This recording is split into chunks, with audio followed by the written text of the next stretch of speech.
Guru Maharaj, we are in 4.10. Okay.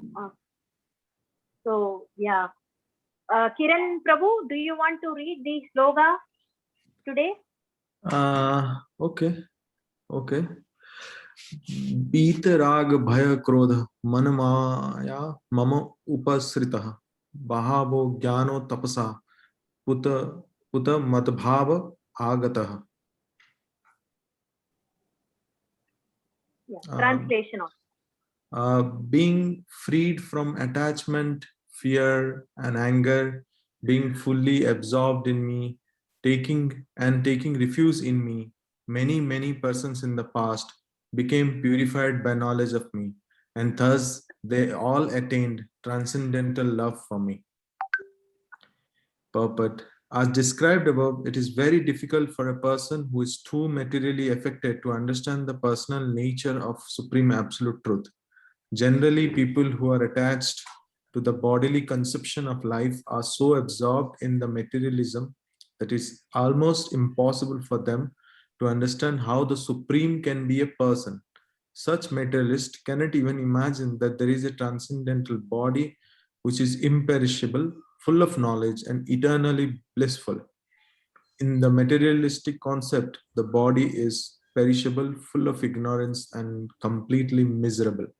Therefore, people in general keep this same bodily idea in mind when they are informed of the personal form of the Lord. For such materialistic men, the form of the gigantic material manifestation is supreme. Consequently, they consider the Supreme to be impersonal. And because they are too materially absorbed, the conception of retaining the personality after liberation from matter frightens them. When they are informed that spiritual life is also individual and personal, they become afraid of becoming persons again.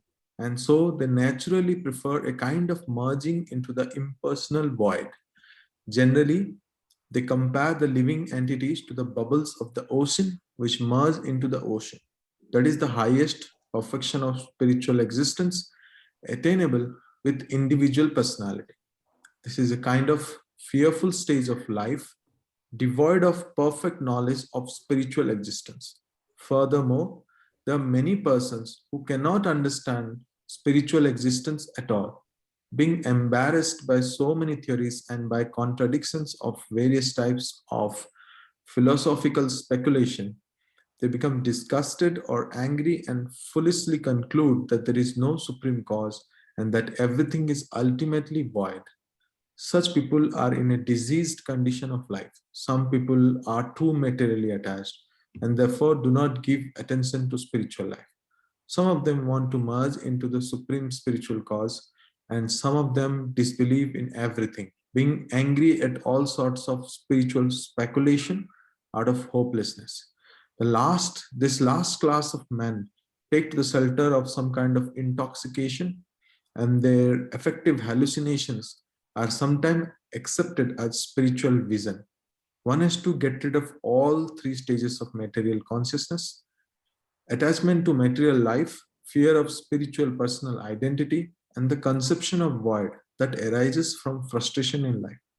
To get free from these three stages of the material concept of life, one has to take complete shelter of the Lord, guided by the bona fide spiritual master, and follow the disciplines and regulative principles of devotional life.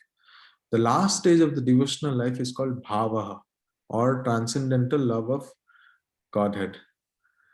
According to Bhakta Rasamrit Sindhu, the science of devotional service, Ado Shraddha, Tatah Sadhu Sango, the Bhajana Kriya, Tato Na Artha Nivriti, Syata Tato Nishtha Ruchis Tata, Atha Shakti, Tato Bhava, Tata Prema Phyuda Chanti, Sadhakanam, Ayam Premanaha, Pradur Bhave Bhavate Kramaha.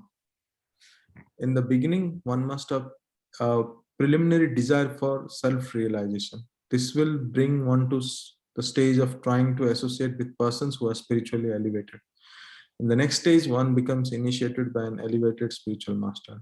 And under his instructions, the neophyte devotee begins the process of devotional service. By execution of devotional service under the guidance of spiritual master, one becomes free from all material attachment, attains steadiness in self-realization, and acquires a taste for hearing about the absolute personality of Godhead, Sri Krishna. This taste leads to one further forward to attachment for Krishna consciousness, which is matured in bhavaha, or the preliminary stage of transcendental love of God. Real love for God is called prema, the highest perfectional stage of life. In this prema stage, there is constant engagement in the transcendental loving service of the Lord. So by the slow process of devotional service, under the guidance of one of our spiritual master, one can attain the highest stage, being freed from all material attachment, from the fearfulness of one's individual spiritual personality, and from the frustrations that result in void philosophy. Thus, one can ultimately attain to the abode of the Supreme Lord.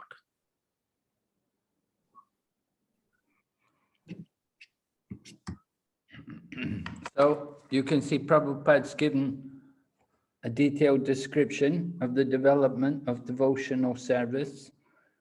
He's quoted that verse by Rupa Goswami, how the Bhakti Yoga process begins with Shraddha, and then the goal is to come to Prema. But you have to go through all the different stages. So from faith, and to get faith even before that, to get faith, where do you get faith from? You're not just born with that Shraddha. You have to get that faith from some kind of association. So there has to be some kind of sadhu sangha there to give that faith.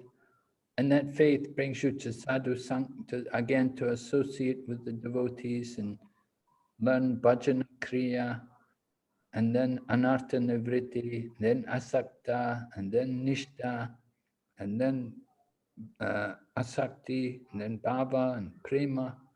Like that, there are, I think, 9 different stages. So you have to go through these stages. You know, you can't, it's not so easy thing. Of course, it's quite quick. They say once you get through anartha nivritti, then it's quite quick. But the difficult thing is to get through anartha nivritti. So we're hearing some of the problems which people go through in the course of devotional service. Attachment, fear, and anger. These problems are there. Attachment, a fear of a spiritual identity, attachment to something material, and anger, and when out of frustration that we're not able to achieve anything, we think everybody's wrong, nobody knows what they're doing, it's all a waste of time, give up everything. So the process of bhakti yoga, it's a challenge. You can see it. It's people say, "Oh, it's so easy." It's not so easy. At least, not if we want to get prem. Not if we want to come to the highest level. It's not easy. It takes a lot of time and a lot of effort, a lot of endeavor from every individual. Any questions?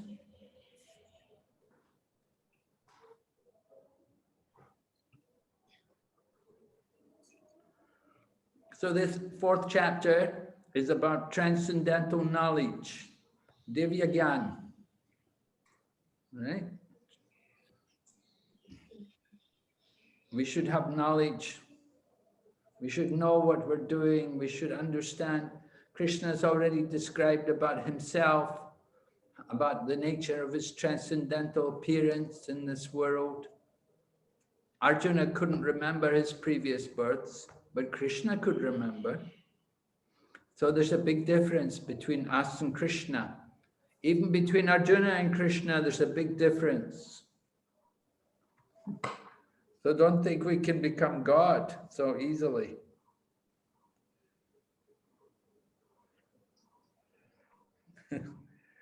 Try to become the servant of God. That's the goal, to be the servant of God.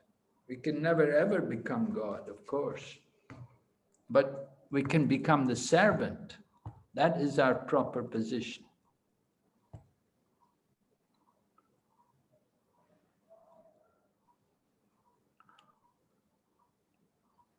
So Prabhupada said, in the beginning, one must have a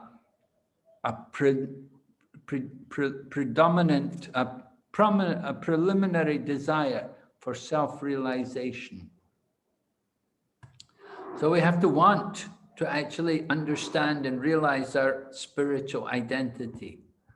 And we have to be willing to make some effort, to make some sacrifices for this.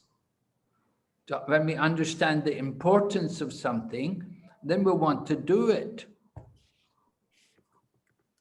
Just like when the children are studying at school, you impress upon them, it's important for them to study, to do well at school. You want them to get good results because then they can get more education and then they can find it easier to live in the world if they have some qualifications behind them. So similarly, in the path of spiritual perfection, we have to be willing to make some sacrifices and follow the process.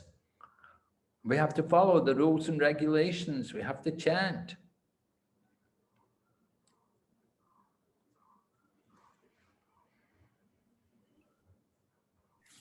If we don't do these things, then we can't expect to get the result.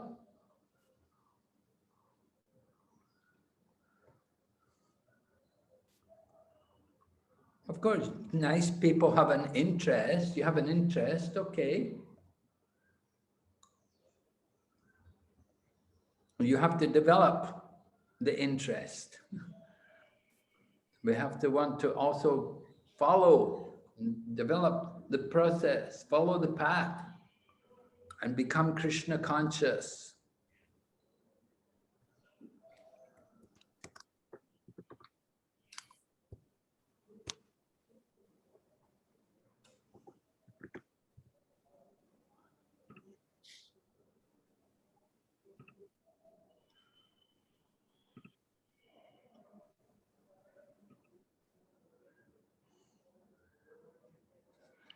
Okay, so we'll go on to the next verse. Yes, Gurumaharaj.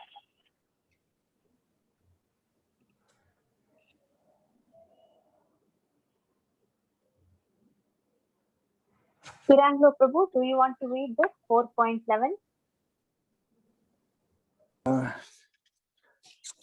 I have my telephone. I don't know really how to get to the. I have the text. I have the text. Yeah. So, Bhagavad Gita 4. Point 11. So, Yeyatamam prapadyante tam stataiva bhajami haham mama vartma nuvartante manusya parta sarvasha. As all surrender unto me, I reward them accordingly. Everyone follow my path in all respects of Son of Prita. Purport, Srila Prabhupada. Everyone is searching for Krishna in the different aspects of his manifestations. Krishna, the Supreme Personality of Godhead, is partially realized in his impersonal Brahmajyotir effulgence and as the all-pervading super soul dwelling within everything, including the particles of atoms. But Krishna is fully realized only by his pure devotees. Consequently, Krishna is the object of everyone's realization. And thus, anyone and everyone is satisfied according to one's desire to have him. In the transcendental world also, Krishna reciprocates with his pure devotees in the transcendental attitude, such as the devotee wants him. One devotee may want Krishna as Supreme Master, another as his personal friend, another as his son, and still another as his lover. Krishna rewards all the devotees equally according to their different intensities of love for him. In the material world, the same reciprocations of feeling are there, but they are equally exchanged by the Lord with the different types of worshippers. The pure devotees, both here and in the transcendental abode, associate with him in person and are able to render personal service to the Lord and thus derive transcendental bliss in his loving service. Transcendental bliss in his loving service, yes. As for those who are impersonalists and who want to commit spiritual suicide by annihilation, I've lost the line. Cannot release the transcendental bliss. By annihilating the individual existence of the living entity, Krishna helps also by observing them. By abandoning them in the effulgence. Such impersonalism, do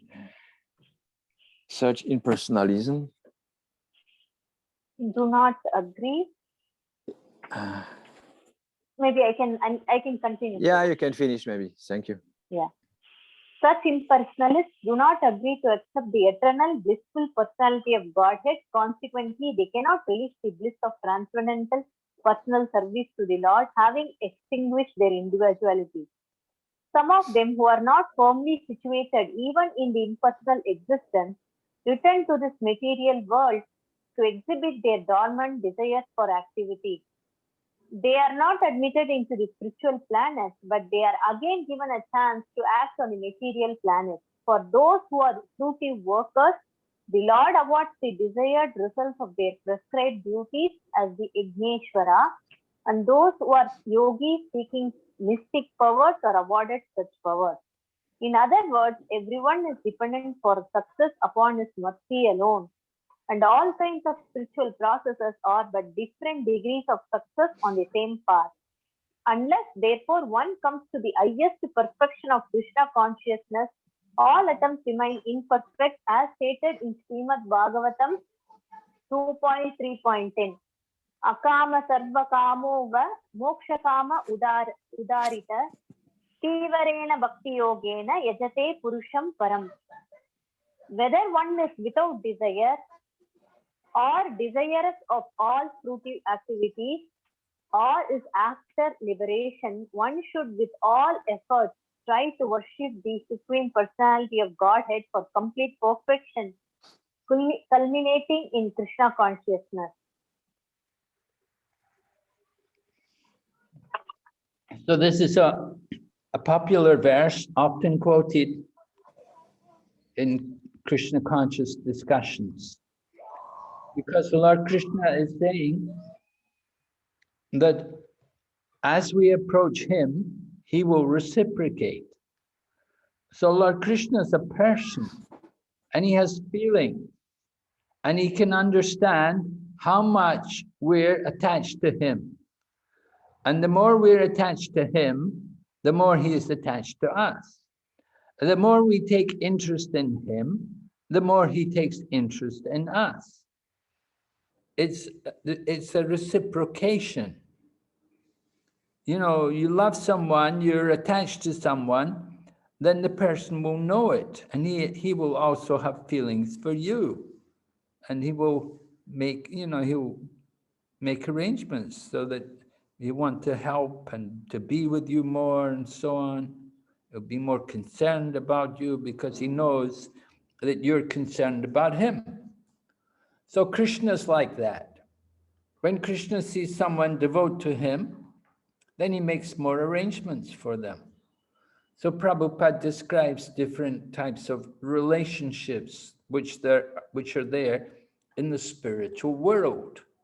In the spiritual world, we know that, well, that Krishna has servants, and then above that, there are Krishna's friends. And then above his friends, more intimately connected, are his parents. And above his parents are his lovers, his girlfriends. And they're the most intimately connected to Krishna. And so Krishna recognizes these different people in proportion to how they approach him. Prabhupada told us one time, he said, you think of Krishna 10 minutes a day, he will think of you 15 minutes a day. You think of Krishna 3 hours a day, Krishna will think of you 3.5 hours a day. It's a reciprocation. Krishna sees that, you know, how much we're devoted to him, and Krishna will relate in a similar manner. If somebody's thinking of Krishna 24 hours a day, then Krishna is certainly thinking of him at every moment of the day also. So it's not by chance. Nothing is by chance. It's a law of nature. As you approach, you get a proportionate result. So the impersonalists, they have a particular feeling. Their feelings are not to the person Krishna. Their feeling is to the impersonal aspect, to the energy or the light. And they want to become one. And so Krishna understands their nature. Okay, let them go there. Let them go into the light, into the oneness, into the merging situation. But that's not for a devotee. A devotee is practicing bhakti yoga. Bhakti yoga means there has to be the Lord and the Lord's devotees and the process of devotional service. It's like that.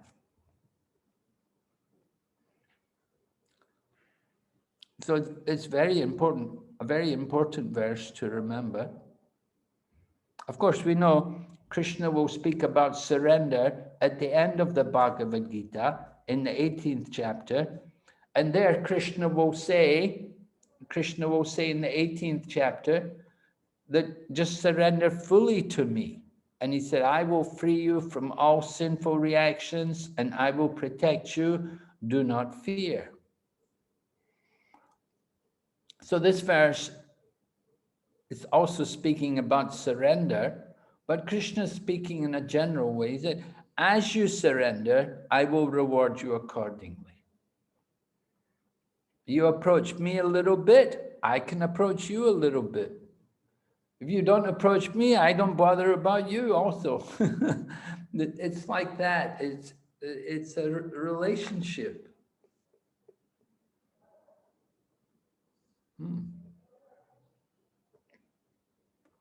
All right, any questions?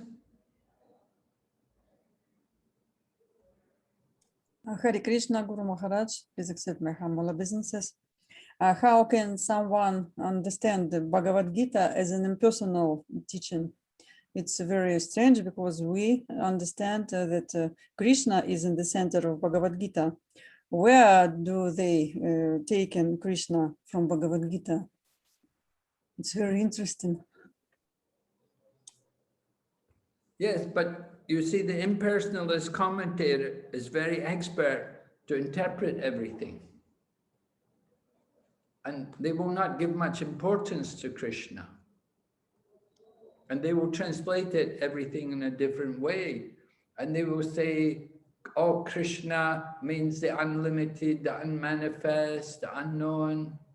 They won't say Krishna means a person. So they will explain everything in their own way just to bewilder the mind of the person. You have to understand how expert these people are. They're very, very expert, because every word in Sanskrit has many different meanings. So they will explain everything in an impersonal manner and to give everything another meaning. Just like when it says Govinda. So we think of Govinda as the name of Krishna, but the impersonalists will think, oh, Go means the cow or means the senses. Govinda, one who's protecting the cows or looking after the cows and the senses. They don't give the Vaishnava commentary, they give their own commentary, their own speculations. And there's so many Bhagavad Gitas like that. They're all like that practically. Ours is the only one which has a personal commentary. All the others are impersonal. They will say the 5 Pandavas are the 5 senses, and Kurukshetra is the body, and they'll give everything some other meaning, all speculations. And they say there's only one soul, there's no question of 2 souls, but there's only the one soul, and it's all the oneness, and the goal, everyone has to surrender into the oneness.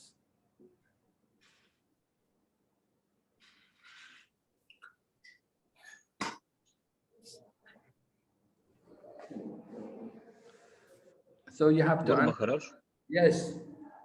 I'm write the question. Reading, please, in the chat. Okay. I'll read the chat. Question from Simon here. There are 101 arteries of the heart, one of which pierces the crown of the head. Going upwards by it, a man at death attains immortality. But when his prana passes out by other arteries, going in different directions, then he is reborn in this world. From the Katha Upanishad. Who can teach me this method? Well, I don't know who can teach you this method. I don't know anybody who practices. Okay. This is nothing to do with bhakti yoga.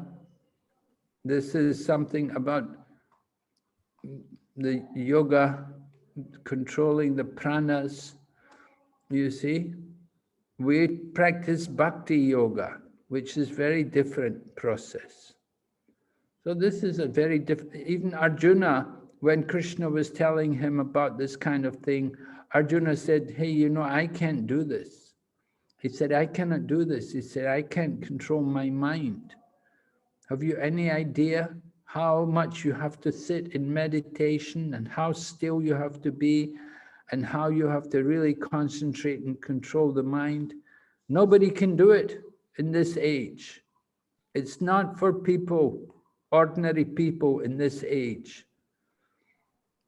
Just to get people to follow 4 regulative principles is difficult for people today. And to ask them to chant 16 rounds, it's difficult for people today. So they can never do this kind of thing. This is not for ordinary people. But it's mentioned there, just to let you know that there are other processes, but they're much more difficult than the process of bhakti yoga.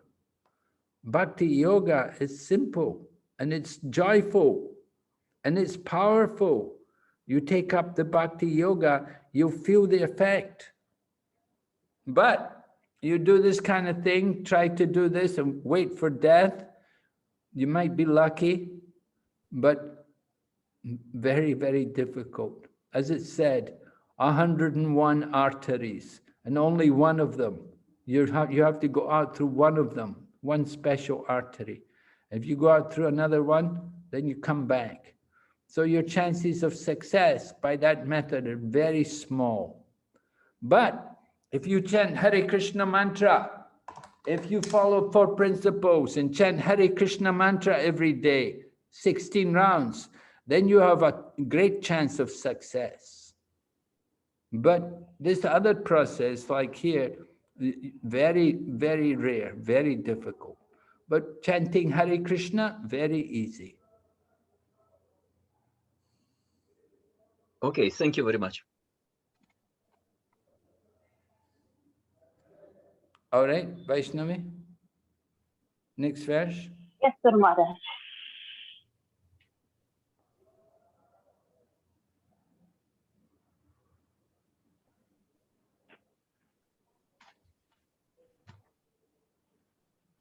So 4.12, Tanmay Prabhu, can you please read this?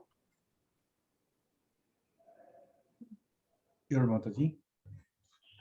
Thank you, Prabhu.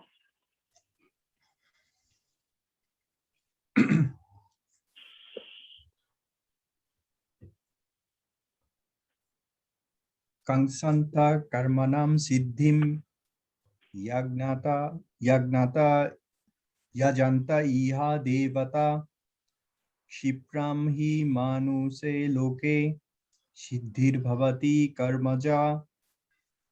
Translation: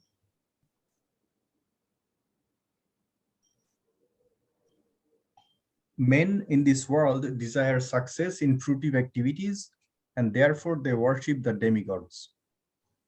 Quickly, of course, men get results from fruitive work in this world.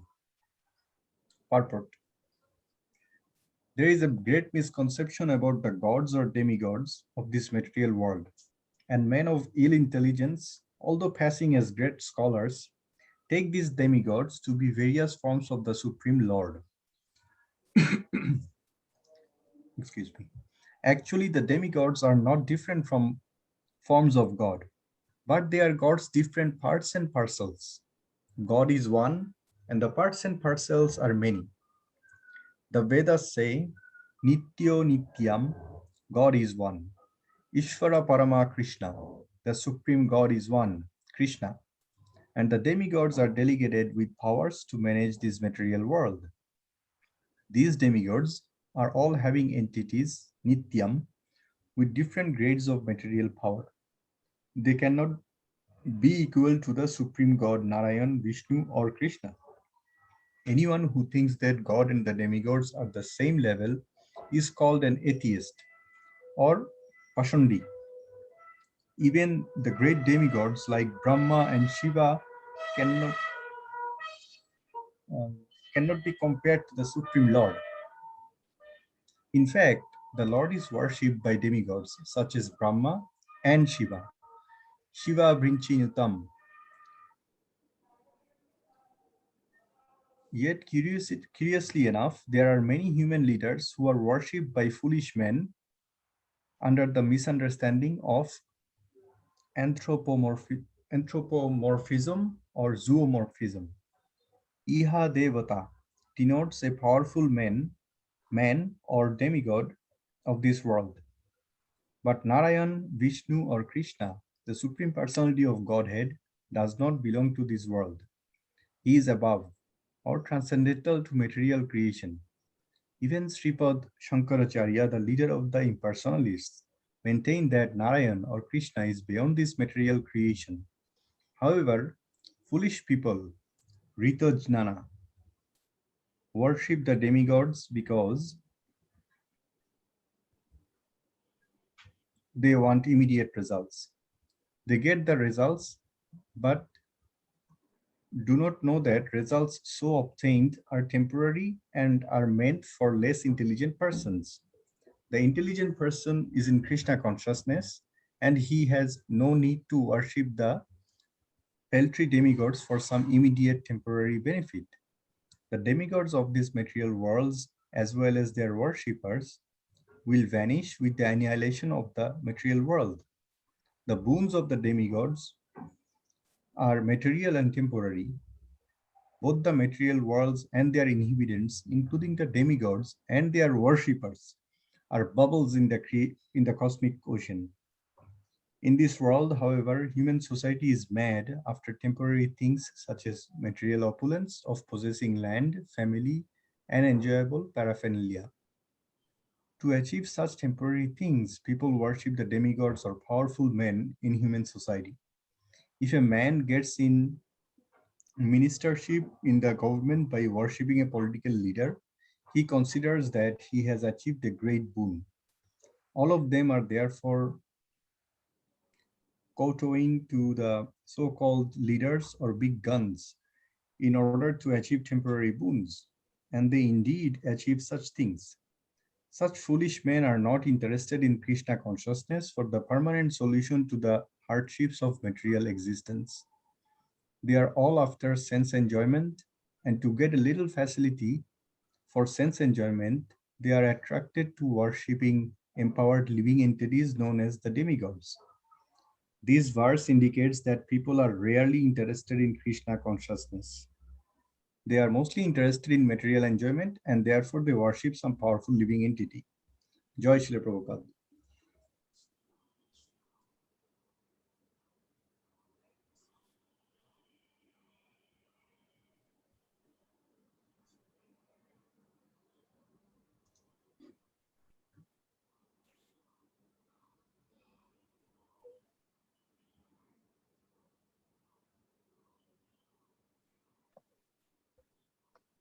Tanmoy, are you hypnose?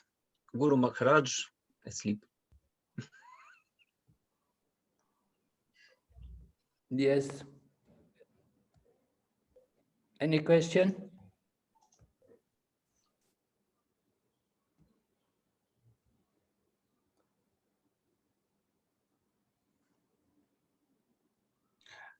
Maharaj, Guru Maharaj, I have a question. In this verse, it mentions that, not the verse, in the purport, Srila Prabhupada mentions that demigods are part and parcel of God, but not the complete form of it. In that way, aren't we also part of God because we have spiritual, little bit of flair from the in our spirit? It's just Yes. very small quantity. Yes, we are also parts of Krishna, right? We're tiny parts. Yeah. We're like Okay. sparks. Krishna is like the fire, and we're like tiny parts of Krishna. We have the same qualities of Krishna, but in different quantity. So we should not, we should give respect to gods, demigods, but never think that demigods are God. Right. We have Okay. to give respect to demigods because they're taking on a big position. They have a responsibility to assist Lord Krishna in the administration of the universe. So we have to give our respect to them, that they're in that big position as administrators, overseeing the affairs of the universe. And so we should certainly offer respect to them. And we can go to the temples of the demigods and we can bow before them and so on. But we don't usually take prasad. We won't take the prasad of the demigods. We won't take the food which is offered to the demigods. Unless it's first offered to Krishna or Vishnu. Now, sometimes they offer food first to Krishna or Vishnu and then offer it to the demigods, and then you can take that if it's first offered to Krishna because it's Krishna's prasadam.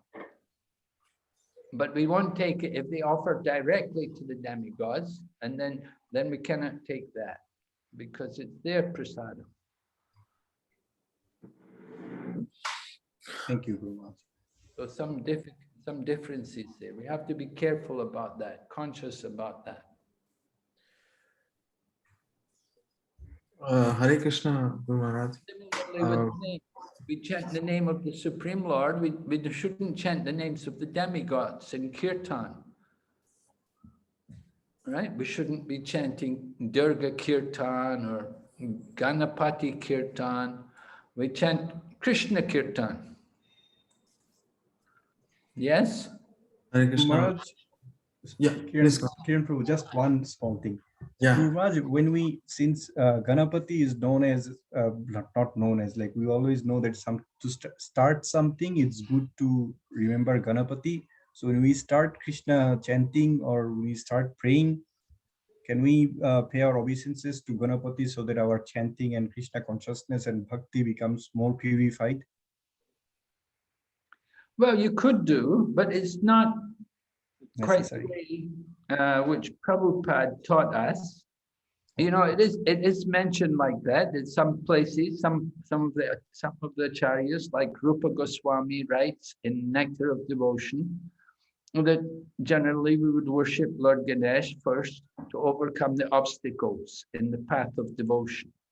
But Prabhupada points out, and if you study the scriptures, you will see that actually the power to overcome the obstacles is given to Lord Ganesh by Lord Nrsingadev. Lord Nrsingadev is the one who empowers Lord Ganesh to overcome the obstacles. And this is described also by Lord Brahma in the Brahma Samhita, that power to overcome the obstacles is not really Lord Ganapati's power, but he gets that power because he holds on to the lotus feet of Lord Vishnu or Govinda. So Prabhupada was worried that if people start to worship Ganesh or Ganapati, they will think all the gods are the same. And they'll think Krishna and Ganapati are the same. So Prabhupada did not introduce this worship of Ganapati. And he taught us simply to worship Krishna, because there's so much impersonalism and so much Mayavadi ideas that people think all the gods are one and they're all the same. And it doesn't matter who you worship. And they start worshipping Ganapati and they think, well, just worship Ganapati. Why worship Krishna? You would just worship Ganapati. And they don't realize that Ganapati is only supposed to be worshipped initially to overcome the obstacles, to take up the path of devotion. And the devotion is meant for the Supreme Lord. And Ganapati is not the Supreme Lord. So you've got all these people who think Ganapati is the Supreme, and they worship him as being the Supreme. So this is a problem. So Prabhupada avoided all that, and he just taught only worship of Krishna, or Jagannath, or Lord Rama. He didn't introduce the demigod worship, the devas, because there's a difference. You worship the demigods, you worship these people, the demigods, then you go off track and everything will be lost. And we do see a lot of people, they worship them. Now, the demigod worship is there in the Vedic culture, and it's meant to bring people to worship the Supreme, because the result of worshiping demigods is that you get material benefit, which is limited and temporary.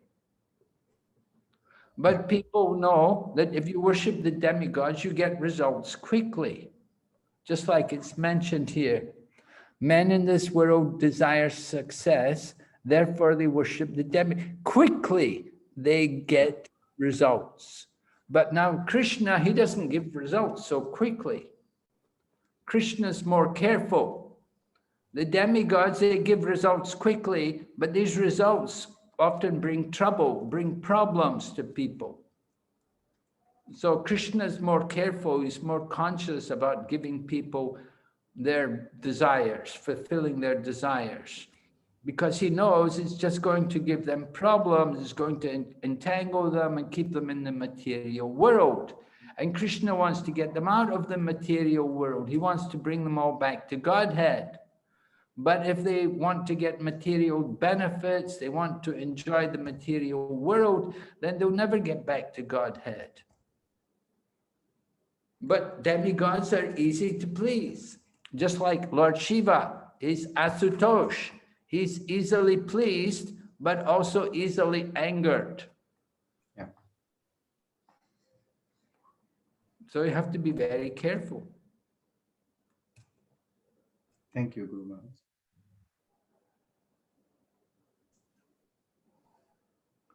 Of course, in Bengali culture, they like to worship Mother Durga and Mother Kali, right?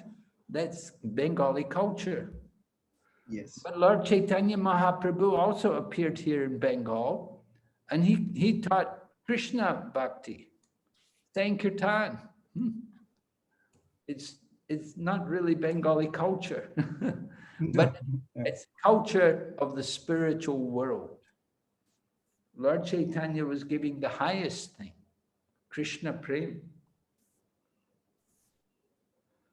The problem is people don't want the highest thing They want these material things. They want material to satisfy their material desires. So they have to get some purification. So if they worship the demigods properly, then gradually they can be purified, and they can understand that the results of worshipping demigods is just simply a waste of time. You're not getting any real benefit from it. And then they should think, what is higher? And then they will learn that of all kinds of worship, the worship of Lord Vishnu is the highest.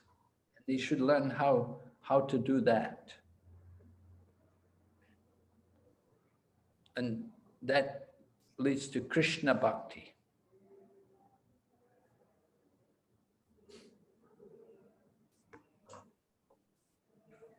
So Lord Krishna, he doesn't encourage demigod worship. You see in the Bhagavad Gita, Lord Krishna speaks quite strongly about it, that it's for less intelligent people. And we see people like in Bengal who worship Durga and Kali, that often they're intoxicated and they're fond of killing goats. They do a lot of goat killing, intoxication, and their puja, their Durga puja, Kali puja, it becomes a very nasty affair. Blood everywhere, and people are intoxicated. Not pleasant.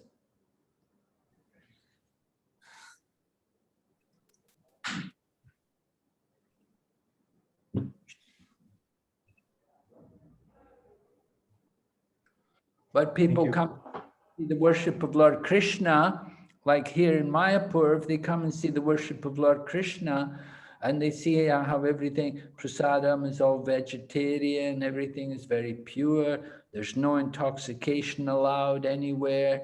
It's a very different atmosphere.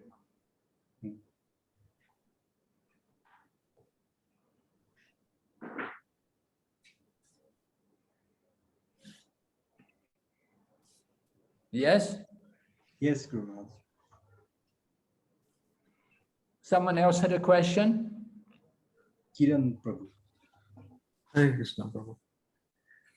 I was talking in that perspective only of Lord Krishna, that we know that Srimad Bhagavatam and of course Mahabharata, and although this Bhagavad Gita was told by Lord Sri Krishna and then it was written by Bhagwan Vyasadeva, but he has also written as they say, the Tamasic Purans and the Rajasic Purans, and he has written about, he has all this same author has written about Shiva Puran.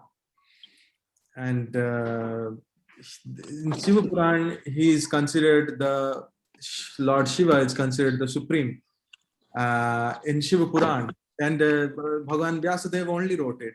And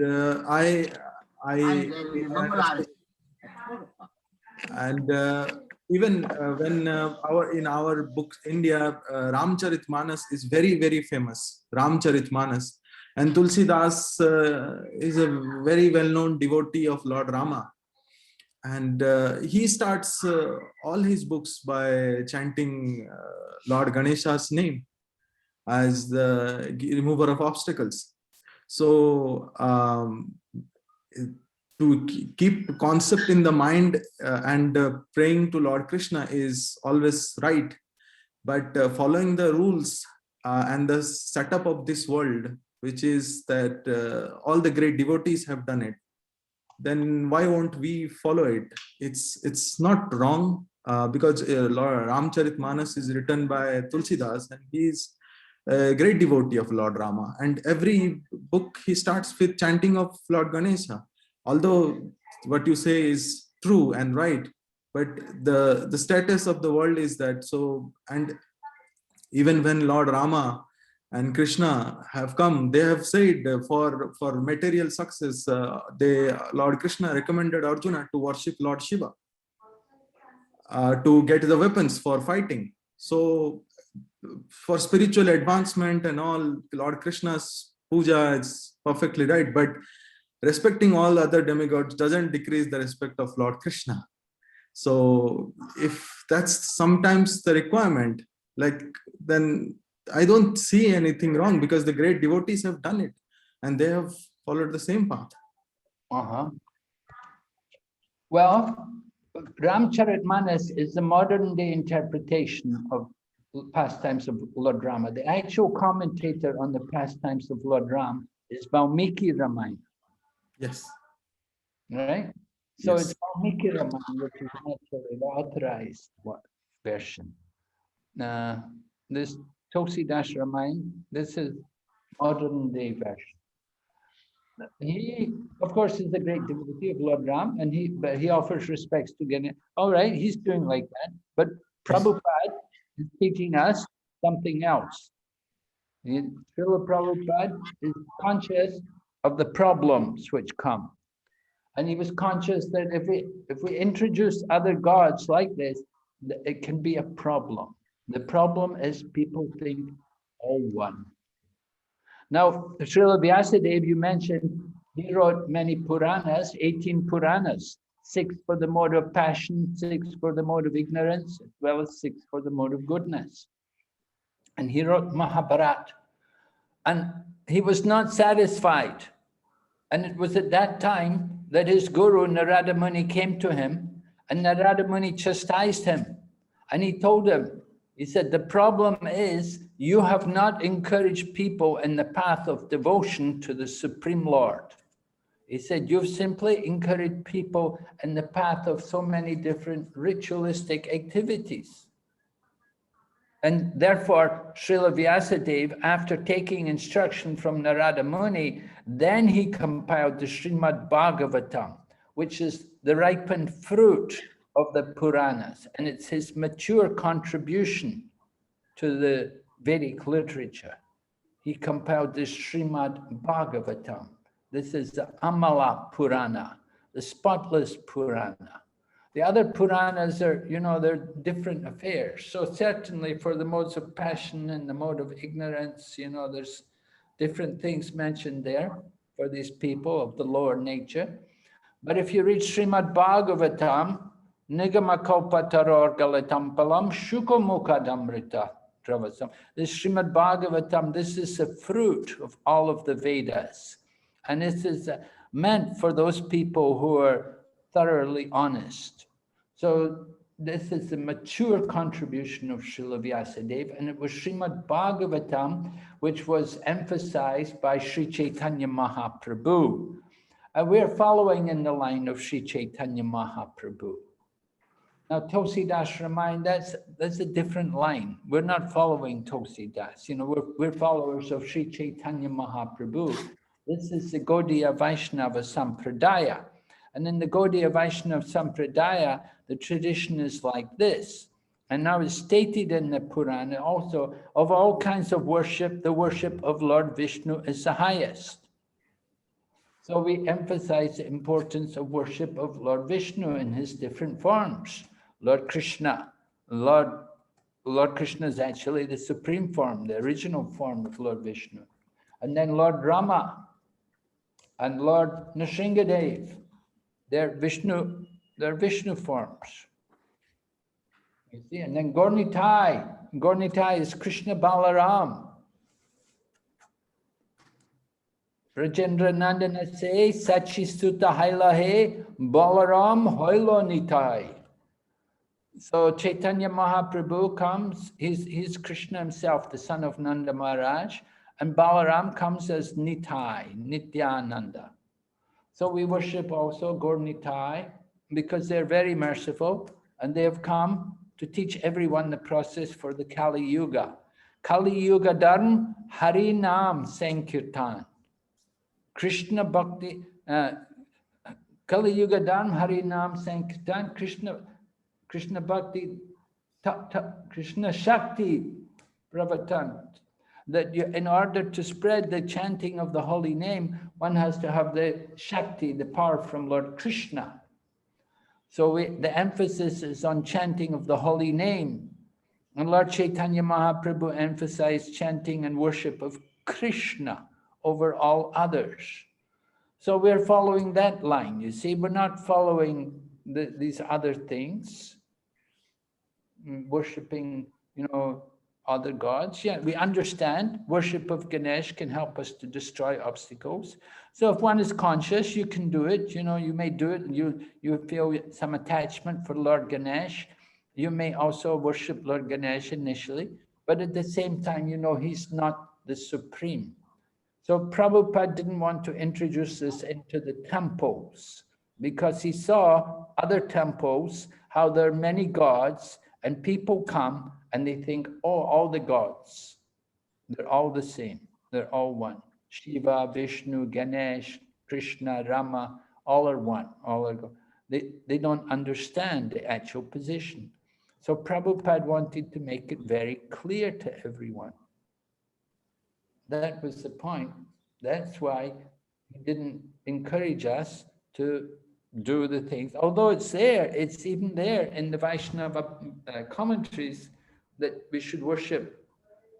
And we know also Sanatan Goswami was a great devotee of Lord Shiva. And so, you can do these things. You just have to, but you just have to be careful, understand the position of Lord Ganesh and Lord Shiva, that they're great, but they're not supreme. They're also servants of the Supreme Lord. So we offer our respect to them. But we're not encouraged, we don't usually keep them in the temple. That's the point. Just to avoid the confusion. But certainly we offer our respects to Lord Ganesh and to Lord Shiva and the other devas. You like to do it, you can do it on your own, but Prabhupada, he didn't do it. Lord Chaitanya Mahaprabhu would go to all the temples. He would go to the Shiva temples and go and see the different deities, offer respects, offer obeisances. But he would chant the holy name. He would chant the holy name of Krishna. He'd chant the names of the Supreme Lord. Yeah, there is a story in Jagannath Puri, because especially when I heard about Lord Ganesha, so we came to know that there is a story in Jagannath Puri that there was a devotee of Lord Ganesha who came to Puri, and he went to the temple and he saw Lord Jagannath, and he wanted to see his Ishtadevata in that form, and he could see in Lord Jagannath's Murti, Lord Ganesha's tusk and things. So till now, when the prayer happens in Jagannath Puri, I don't know the exact Sanskrit sloka which is quoted while starting the prayers, but he is told that because he looked as Ganesha for some devotee. So because Lord Krishna is only behind all the demigods, so he could see his Ishtadevata in Jagannath Puri. So, and even in many places in Odisha, in Lord Ganesha's temples, we see Lord Jagannath with a tusk. So it can be seen in many temples in Odisha. So that's why we have this thought process, and that's the reason I asked. Yes, it's true. I know this. But Lord Jagannath has a dress, on that particular day, he'll wear the Ganesh dress, Ganesh outfit. But people misunderstand, and they think Lord Jagannath is the same as Ganesh. They don't understand that Lord Jagannath is reciprocating with these different devotees, because that devotee desired to see Lord Jagannath. He was a devotee of Ganesh, So Lord Jagannath accommodated his wish. He showed him Lord Ganesh. But it's not that Lord Ganesh is equal to Lord Jagannath. It's not that they're one and the same. But the form of Lord Ganesh is included within Jagannath. Everything, all these different forms of the demigods, they all come from the Supreme Lord. Lord Krishna says in Bhagavad Gita, he is the source of everything. So everything comes from him. And so this form of Ganesh is also coming. It's also there within the form of Lord Jagannath. But it's not that Ganesh is equal to Jagannath. That's the problem, that people have that, they think that, oh, Ganesh is equal to Jagannath. They don't understand that Lord Jagannath is the Lord of the universe, and Lord Ganesh is one of his servants in different positions, right? Yes, Prabhu. Yeah, we have to make it clear. Lord Jagannath he's the Lord of the Jagat. And Ganapati, he is not. He's a servant of the Lord. He's helping to remove the obstacles on the path of devotion. And that devotion is to the Supreme Lord, to Lord Jagannath, or Lord Vishnu, or Lord Krishna.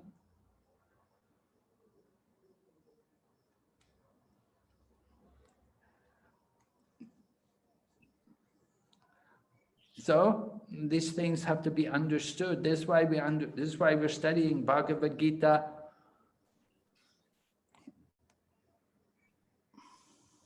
This is the teaching. Sri Chaitanya Mahaprabhu, he stayed in Jagannath Puri for 24 years, or rather 18 years actually.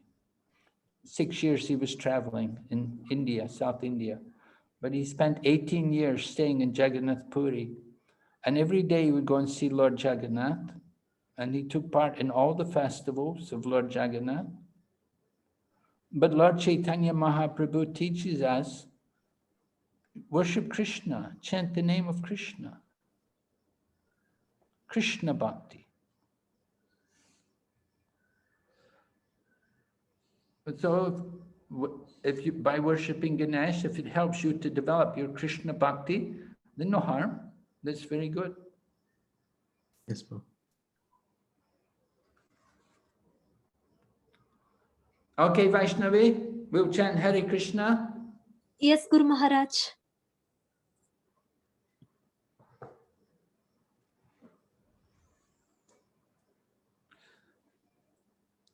Jai Shri Krishna Chaitanya Prabhu Nityananda, Shri Advaita Gadadhar, Shri